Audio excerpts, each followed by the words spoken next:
Assalamualaikum warahmatullahi wabarakatuh.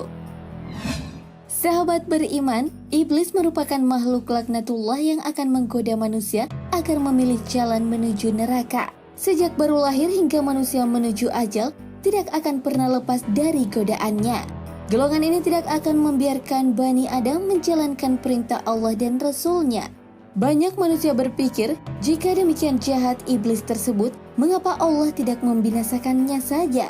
Tapi Allah tentu tidak menciptakan makhluk ini tanpa fungsi. Pernah suatu ketika Nabi Sulaiman alaihissalam memohon kepada Allah untuk menangkap iblis dan memenjarakannya. Nabi berharap ketiadaan iblis akan membuat manusia hidup lebih tentram dan damai tanpa dosa. Namun apa yang terjadi setelahnya membuat Nabi Sulaiman kembali melepaskan makhluk tersebut. Lalu seperti apa sebenarnya kondisi yang dialami dunia tanpa iblis dan setan? Berikut ulasannya. Dalam sebuah riwayat diceritakan, bagaimana Nabi Sulaiman alaihissalam memiliki kekuatan penuh menundukkan kalangan manusia, jin, dan hewan. Bahkan setan-setan kala itu menjadi pekerjanya untuk membawa dan mengimpor batu-batuan, pasir serta bahan bangunan lain untuk membangun bangunan-bangunan megah. Namun meski dengan kekayaan dan kekuasaan tersebut, ternyata Nabi Sulaiman mencari makan dan rezeki yang diperoleh dengan berjualan tas di pasar. Padahal di dapur sang raja setiap hari selalu dimasakkan 4.000 unta, 5.000 sapi, dan 6.000 kambing. Bahkan Nabi Sulaiman alaihissalam memohon kepada Allah agar diperbolehkan memenjarakan iblis. Ya Allah, Engkau telah menundukkan padaku manusia, jin, binatang buas, burung-burung, dan para malaikat. Ya Allah, aku ingin menangkap dan memenjarakan iblis, merantai serta mengikatnya, sehingga manusia tidak berbuat dosa dan maksiat lagi. Namun permintaan ini tidak serta-merta dikabulkan oleh Sang Pencipta.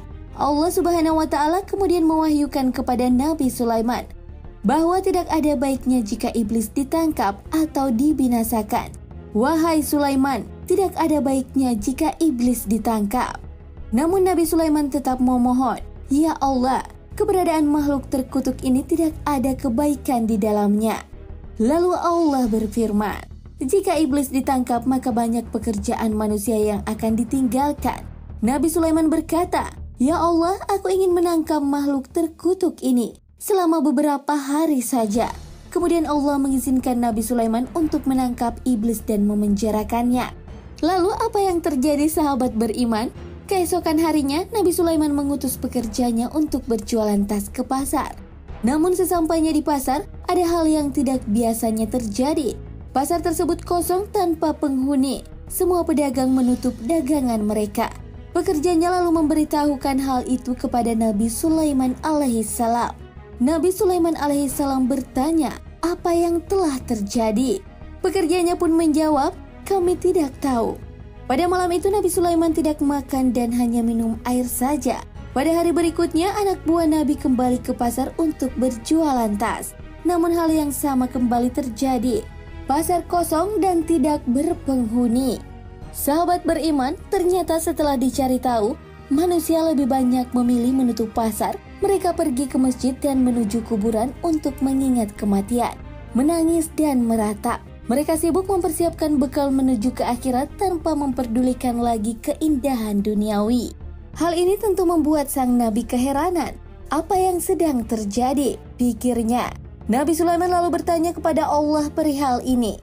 Kenapa orang-orang tidak bekerja mencari nafkah? Lalu Allah mewahyukan kepada Nabi Sulaiman. Wahai Sulaiman, engkau telah menangkap iblis itu, sehingga akibatnya manusia tidak bergairah bekerja mencari nafkah. Bukankah sebelumnya telah kukatakan kepadamu bahwa menangkap iblis tidak mendatangkan kebaikan? Mendengar jawaban Allah, Nabi Sulaiman kemudian melepaskan iblis dan bala tentaranya. Dan benar saja, keesokan harinya pasar kembali ramai. Manusia kembali bersemangat bekerja mencari harta dunia untuk makan dan memenuhi kebutuhannya. Jadi jangan berprasangka buruk terhadap ciptaan Allah.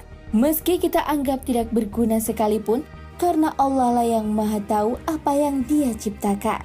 Wallahu a'lam bissawab. Segala yang baik datangnya dari Allah Subhanahu wa Ta'ala. dan segala kekhilafan mohon dimaafkan.